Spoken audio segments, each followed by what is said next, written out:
is now submitted. The next case on the argument is Ramos-Perez versus Blanche.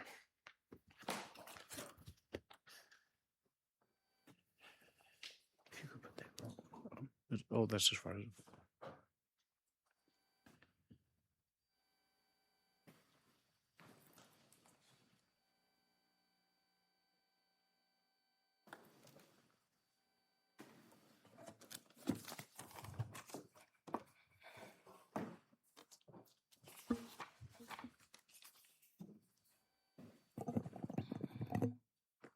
Where is Harrisburg?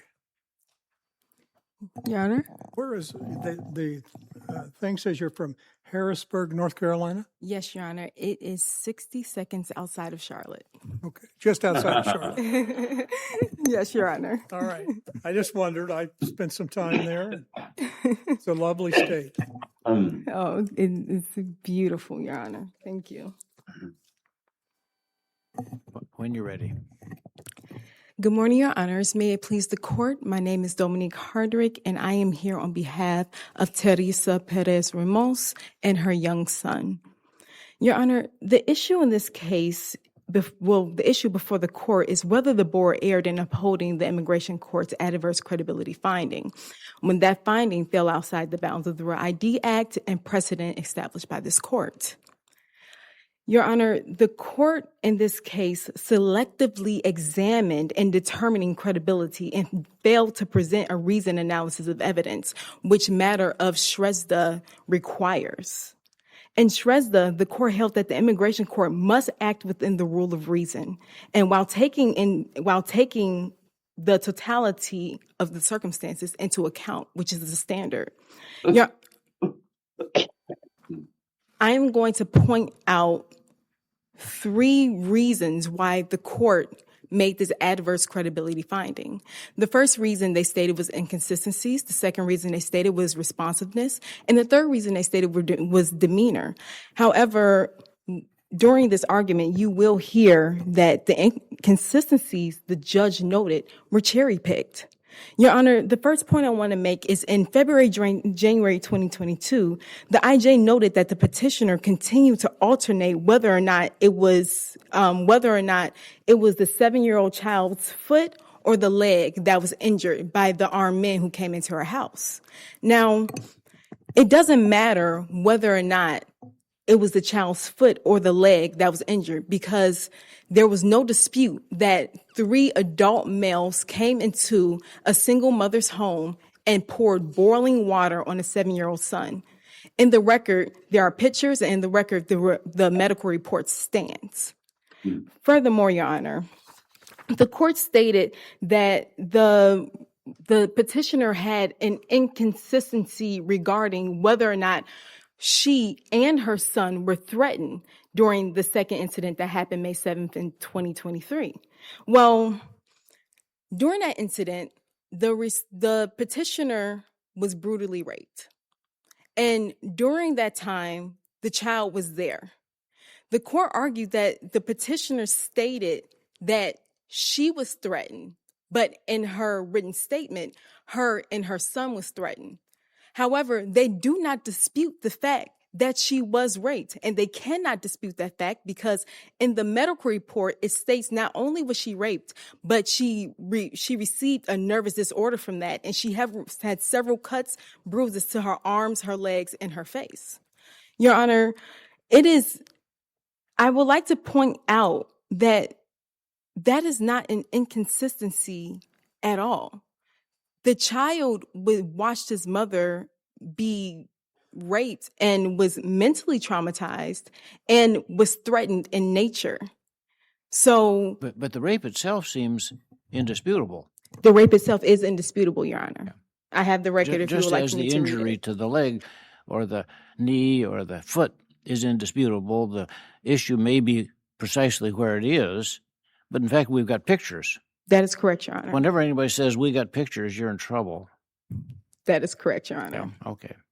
So, could I ask you, what is the standard for when something is trivial? That seems to come up in the briefs. What's your response to that? The standard for when something is trivial is it should not go to the heart of the claim, meaning that if it's trivial in nature, unless it changes the situation of the claim, it does not go to the heart of the issue, Your Honor. Therefore, it should not be weighted against the petitioner in this instance.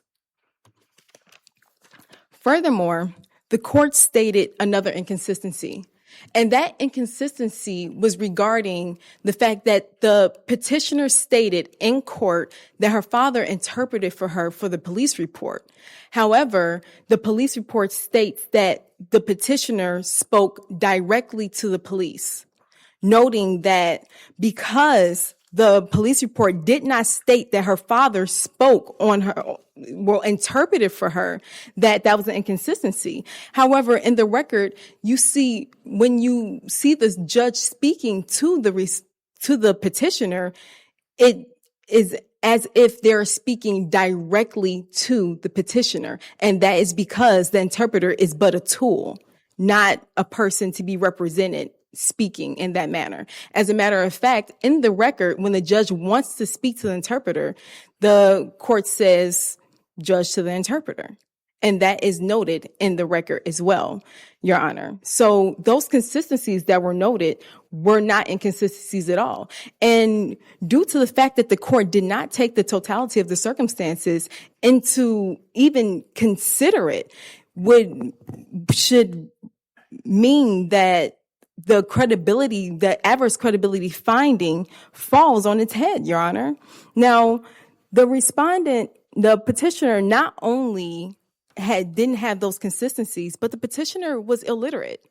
Not only was she illiterate, she stated several times that she had low levels of communication, and she stated also that she had terrible understanding. And during that case, Your Honor, she was not represented by legal counsel. She was represented by an accredited representative. However, all through the record, the court states that she's being represented by legal counsel. This record is riddled with error, and these errors are unconscionable and egregious. In my opinion, Your Honors, if I may, the Ninth Circuit is very specific on rape as persecution. A matter of Kerr, rape and other forms of sexual violence have a profound psychological impact on the victim. The court explained that rape's psychological effects are severe and long-lasting and include avoidance of situations that trigger memories and violation. The court stated that the petitioner was not responsive because of her answers. She was simply reciting her declaration, but failed to mention the fact that her declaration was read to her in the mom language initially, right before the hearing, which means she didn't have time to remember the declaration from the beginning of her individual hearing, from the time she stated it in court.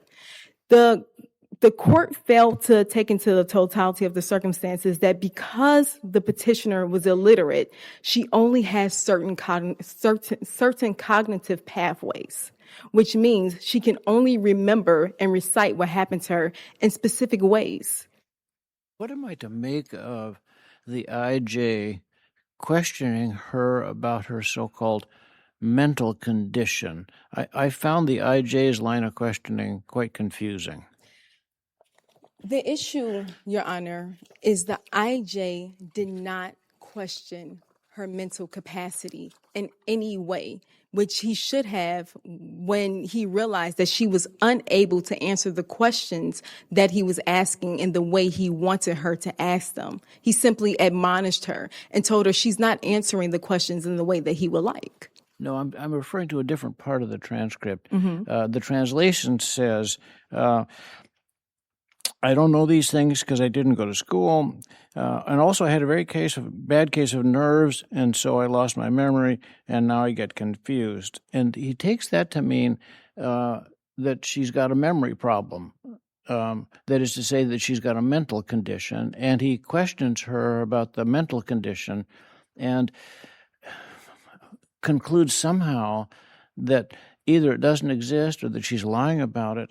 But as I read it, I think it's a translation problem. She said, I lost my memory. I think what she means is, now this goes through 2 layers of translation, but I think it is, I can't remember. That's different from a mental condition. I mean, I can't remember a lot of things, and I hope I don't have a mental condition.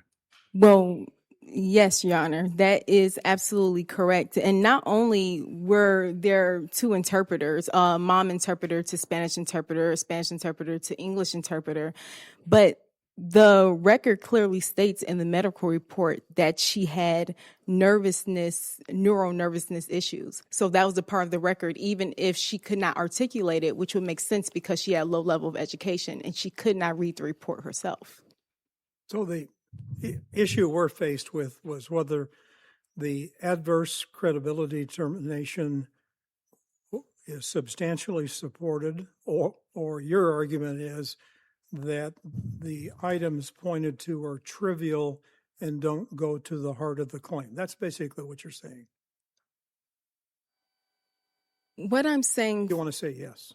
yes, Your Honor, that is what I'm saying. But more that they not only don't go to the heart of the claim, but the inconsistencies that were noted were not true inconsistencies.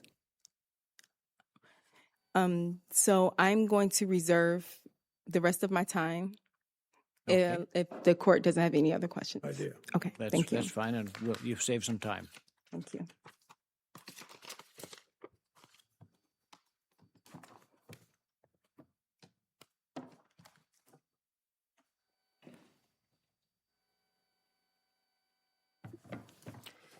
Good morning. May it please the court. Russell Verby on behalf of the Acting Attorney General. Now, the immigration judge's doubts with respect to the lead petitioner's credibility fall into 2 categories: responsiveness and outright inconsistencies between testimony and documentary evidence. But before we get there, I think we need to clarify what arguments from the petitioner are properly before this court. Before the agency, the lead petitioner challenged the immigration judge's findings with respect to responsiveness because she says she at least provided answers to the questions asked and clung to the events as described in the declaration. She also argued that the discrepancies noted by the immigration judge were trivial. But before this court, we have a wholesale shift in the position. We now have arguments that the immigration judge was wrong because the immigration judge failed to take into account a lack of education, illiteracy, and criminal victim trauma. We also have scholarly arguments, none of which were ever offered to the Board of Immigration Appeals as required under the exhaustion doctrine.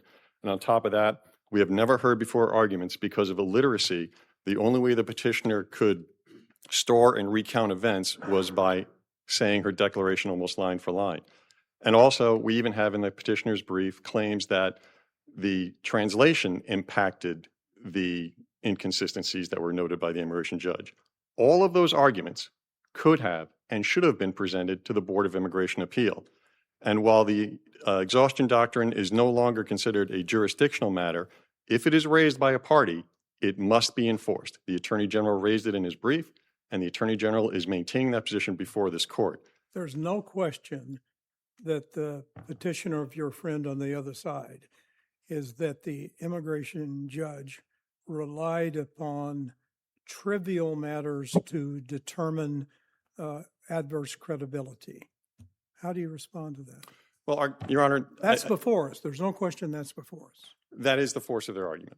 And I think I'm going to first off remind the court that we had a lot of talk about going to the heart of the matter. And as the court is aware, the heart of the matter statement is no longer applicable. It was removed by the Real ID Act.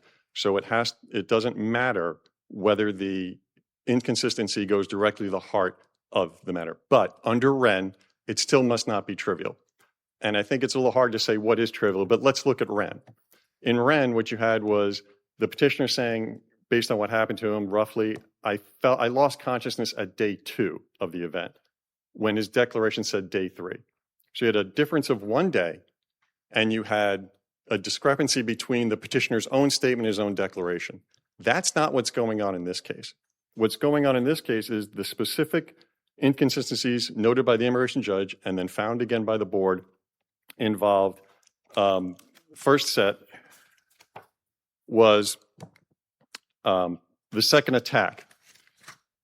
the declaration and the testimony from the petitioner was that as the attackers approached her, they threatened to kill her. They threatened her with various things and said they could do anything they wanted to her because she was a woman. The police report says the attackers approached her silently and then attacked her. That's a different type of discrepancy. It's not between the petitioner's own declaration and her testimony. It's between her testimony and a completely separate party, the police. If you move to the second discrepancy noted by the immigration judge, which is with respect to when the child petitioner was treated. The testimony was the child petitioner was treated 3 or 4 days after the injury to the leg. And we have the pictures of that, admittedly, Your Honor. The problem is that is inconsistent with her father's letter, which says the child was treated the next day. And it's even more inconsistent. You know, if you read the transcript, one way of reading it, and it's consistent with what they're saying, is she took the boy to a clinic promptly and go to the hospital 3 or 4 days later. Well, but the problem is that's not what came through in the testimony, and that's not really what came through with regard to the father's. I read the testimony, and it's the IJ who introduces what I think is the confusion between clinic and hospital. Well, we haven't still had a decent explanation from the petitioner about that. I mean, the court can disagree with it, but I think it goes back to whether the discrepancies are trivial or not, and they're not, because they are a difference in degree and kind to those discussed in Ram. But what do we do and how is the government defining trivial? Well, Your Honor, I don't think any court has really said what is trivial yet. I think the court sort of knows it when they see it. Like I said, I can only go by what we've seen from the decisions. I think Wren is the leading one on this. And like I said, in this case, we have a difference of degree with respect to the inconsistency and a difference of kind. And so I think that takes us out of whether this is trivial or not. Yeah, here I've got a slightly different question. I'm reading from the BIA opinion. On appeal, respondent asserts, quote, varying references to an injury to her son's foot or leg are consistent, and the differences should be considered trivial.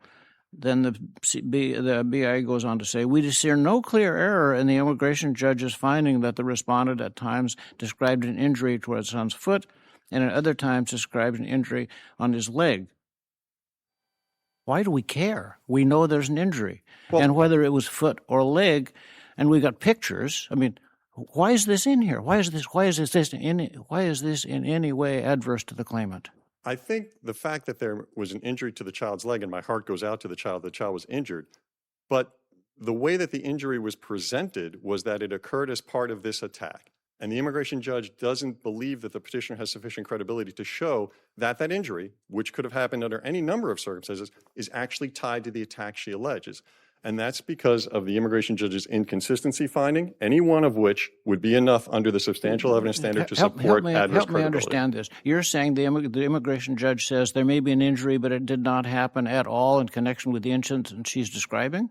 The immigration judge is saying he does not believe the petitioner's story that those injuries were connected to, number one, this incident, perhaps, or that this incident makes up the standard for asylum. It's an adverse credibility assignment. You can't get past the adverse credibility portion to get into whether the injury supports the actual asylum claim. We haven't gotten that far yet, Your Honor. We're at, do I believe that this injury happened in the context the way it was presented? And the petitioner's story was so inconsistent, and the demeanor finding, which we haven't even, the responsiveness finding, which we haven't even touched yet. You say the petitioner's story was so inconsistent. Tell me more. As I read the story, it was consistent. The IJ didn't believe it, and oftentimes a very consistent story is false. I get that. Just because it's consistent doesn't mean it's true, but I didn't read her testimony as inconsistent. Where's the inconsistency? Well, the inconsistency is not only in the fact that the inconsistencies we just discussed about with respect to when the child went to the clinic and what happened in the alleged second attack, with regard to what was said to this petitioner. She was approached by her attackers. But also, it's a totality of the circumstance, Your Honor, and that includes the responsiveness. You're referring very generally to inconsistencies. I still don't understand what you think is inconsistent. Well, Your Honor, the ones entered by the immigration judge with respect to, I know you don't agree with me, Your Honor, but the government's going to maintain its position that when it comes to when that child was treated at the clinic, the dates don't match up between the petitioner's account, her father's account, and the She, medical she and her professionals father are off account. by one day. I get that. I get it. But On it top seems, of that, Your Honor, but we it all- seems to me that I can read this entirely consistent. They go to the clinic, and three or so days later, they go to the hospital. Well, Your Honor, I mean, you can obviously feel that way, and I don't want to impinge upon His Honor's, I mean, ability to do so. yeah, but you the read- standard is substantial evidence. You And read the transcript. I read the transcript. and it would have to be compels versus just you and I have difference of opinion, Your Honor. That's the standard, and I can't change that one. No, nor can I. Does the record tell us, you pointed to one inconsistency about the difference between her version of the attack in terms of what the attackers may have said to her Yes, Your Honor. and what was in the police report. Yes, Your Honor. Do we know where the police got the information that's in their report? Well, Does the record tell us that? Well, the police report itself mentions that it came from the petitioner. Now, the petitioner wants to say that an interpreter was used, and that wasn't mentioned, and it wouldn't be mentioned because the standard we use here in an immigration court is we don't identify the interpreter unless we need to. Well, I mean, that seems to overlay our standard onto the Guatemalan police seems a bit of a stretch. But if we want to overlay standards, let's overlay standards and say police practices. Police practice, well, let's overlay it on the Guatemalan police. They would never leave out a potential witness from a police report. How do you know that? Well, I'm just saying, it's the way that we do it here. If we're going to play the overlay game, let's play the overlay game, Your Honor, and say that police officers don't leave out potential witnesses who could come up later in court to verify or to disprove a statement. It would be practice to put that person in there, and they didn't do it here. If we're going to play the overlay game. I don't understand the term overlay game. Well, the petitioner's counsel said that the police in Guatemala would not have listed the interpreter in the report because we don't do it here in the immigration courts in America. That was the overlay she tried to use. I'm using our police, I'll play the same game and use the overlay on the police forces into Guatemalan police forces and say, our police wouldn't leave that out because that is a potential witness. Is there any evidence in the record on that very point? No. Either way? Either way, there isn't, Your Honor. What we Okay. take is the Guatemalan police at face value that this petitioner appeared and spoke to them, and the story was there was no statement before the attack. But when we get to court, there is a statement before the attack. That's an inconsistency. And if the standard is roughly described, an inconsistency that would cause a neutral fact finder to disbelieve testimony, the one you rely upon, the government relies upon, is this absence of discussions prior to the attack not being in the police report. That is certainly one of them. We rely on the others. But on top of that, Your Honor, we also have the judge's responsiveness finding because it's a totality of the circumstances standard. And when you look at it, if you start at page 135 of the record, there was some concerns by the immigration judge because the petitioner was asked roughly who was with you during the first attack and something along the lines of what happened next. And the petitioner says, well, her son was with her, and then launches into what appears to be the next couple of sentences from her declaration, that people entered the home and started beating her, and the attack happened. The immigration judge got concerned, so he stopped the proceedings. So I'm on page 135. Do you want to just read to me so I know what we're talking about? Boy. Well, take me a second to get there, Your Honor. Of course, your fingers never work when you need them to.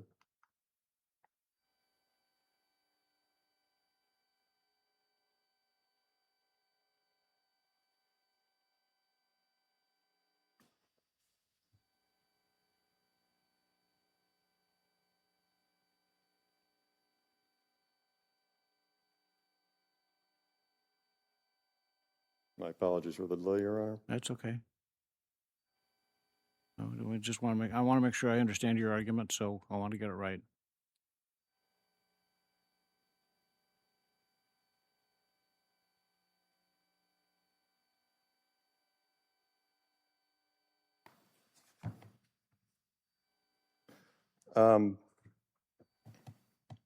Who else was in the house with you? And Ms. Perez responds, I was in the house with my son, and it was only the two of us. They were forcing me to get out of the house and leave, and I didn't want to do so. I said no. They started hitting me, their hands kicking me. And Yep. she answers the basic question, but keeps going into the declaration. And this causes the immigration judge, as you can see there in a couple of moments, he stops the hearing, and he just talks to the petitioner and says, answer only the question that's put to you. Yeah. And don't keep running through your declaration. No, and gives her some wait a minute. Not at that point. Next time. He does. I want to make sure I understand what you're saying. And you said, and then keeps going through the declaration. That's your term. No, okay. Well, then he gives her some encouragement and says, try to do better, I believe, or something along those lines. No, wait a minute. I want to make sure we're on the same page. It was you who said, and then she keeps going through the declaration, trying to reinforce your argument that all she's doing is reciting what she's memorized. There's nothing in here about the declaration. She's just testifying. Is that correct? She is testifying. And does she say, is there anything said there about the declaration by anybody? No, Your Honor. Okay. The judge doesn't say it at that occasion. But if you move to page 137 of the record, it appears to happen again. Do you see the judge stopping?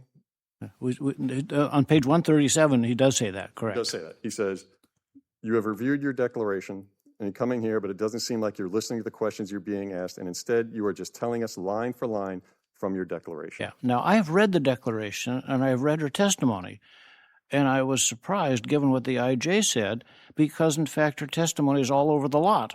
And there is a declaration, and surprise, surprise, her testimony is roughly consistent with her declaration. But I don't see her reciting line for line. Well, I wouldn't say it's line for line, but more event for event or parallel for okay, parallel. I want to stop you again.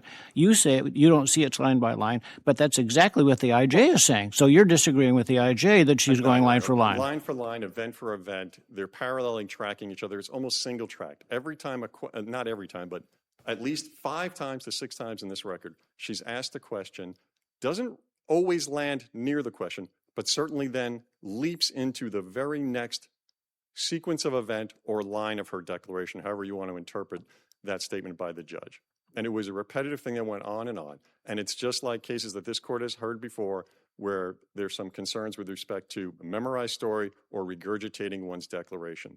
It is part of the totality of circumstances that can go into an adverse credibility finding. And an adverse credibility finding should not be overturned by this court unless the evidence is so overwhelmingly compelling that no reasonable fact finder, whether you and I disagree or you and the immigration judge disagrees, would accept the finding from the immigration judge. Okay. Thank you, Ron. Thank you for your argument. Can I ask you a quick question, Yes, sir. if you don't mind? The pin on your lapel, Yes, sir. what's it for? Department of Justice pin, sir. How long? This one's a 25-year pin, sir. Thank you. Yes, sir. Thank you for your service. Thank you, sir. Appreciate the support.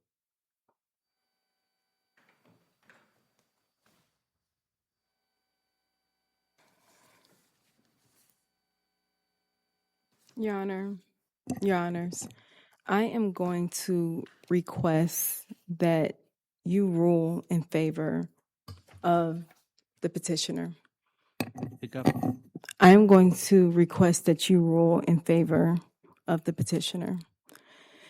My friend Anticipated you would say that. What do you have in rebuttal to your friend on the other side's arguments? So, my friend on the other side stated that the immigration judge was taken aback about how consistent the petitioner was with her declaration.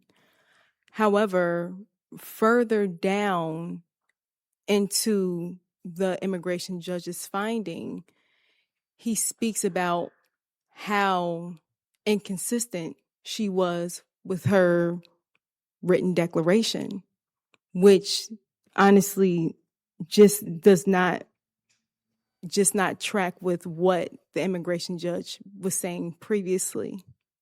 You cannot be consistent with your verbal declaration, line for line, and then be so inconsistent with the verbal declaration evidence where you receive an adverse credibility finding. Let me have you address the one thing that counsel for the department argues, and that is that her description of the event, specifically what may have been said to her and what's in the police report are inconsistent. First of all, do you agree they're inconsistent? I do not agree that they are inconsistent. Well, I think I heard his argument correctly. What he's saying is that her recitation is that they said a bunch of stuff to her, bad stuff, threats, etc., and then proceeded to assault her. The police report says that they appeared in silence and attacked her. And Isn't that, in fact, inconsistent? that is an inconsistency. However, the court asked the petitioner about the inconsistency, and the petitioner stated that she cannot read and she did not read the police report. And if she was able to read the police report, she would have made that connection.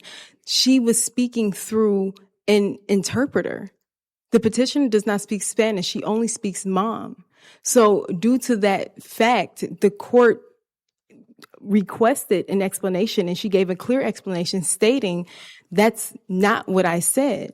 And instead of the court expounding further on what was said, the court just noted it as an inconsistency. Okay. Your Honor, there are a few things that are undisputed. The fact that the child was burned within the time frame of the attack. The time frame of the attack that opposing counsel states they couldn't possibly have happened during the same time was only 4 days. So the child was burned. The medical clinic wrote a report, and then they had to go to the hospital because the child was going to have to get one of his extremities amputated because of the severity of the injury. And what the mother stated was 4 days. Well, during that time, it does not give way for a bunch of things to happen, including another injury between going to the clinic and an attack happening. The first attack happened on February 20th. And I believe in this case, my time is short, that was also an interpretation issue because there were two interpreters. Now, the father stated that it was a day late. The medical report stated that it was the same day, and the traumatized petitioner stated that was 4 days later. Well, at this point, you have corroborating evidence that is in the record that is from the medical facility that states that this happened on this day. It wasn't months apart. It was a matter of days, Your Honor. So I cannot view that, and I don't believe you should view that as an inconsistency as well. I believe that the immigration court deserves deference if they would have followed the law, if they would have followed SHRESDA, if they would have followed the Real ID Act. However, in this case, they did not. I am going to ask you to reverse the immigration judge's decision, remand it, and with instructions for them to take into account all of the circumstances, the trauma that happened that's undisputed. What I think you want is for us to remand and deem credible. That is what I want you to do, Your Honor. Thank you. So, Thank you, Counsel. thank you, Your Honor. Thank you. Thank both sides for their argument. Case of Ramos-Perez versus Blanche is now submitted.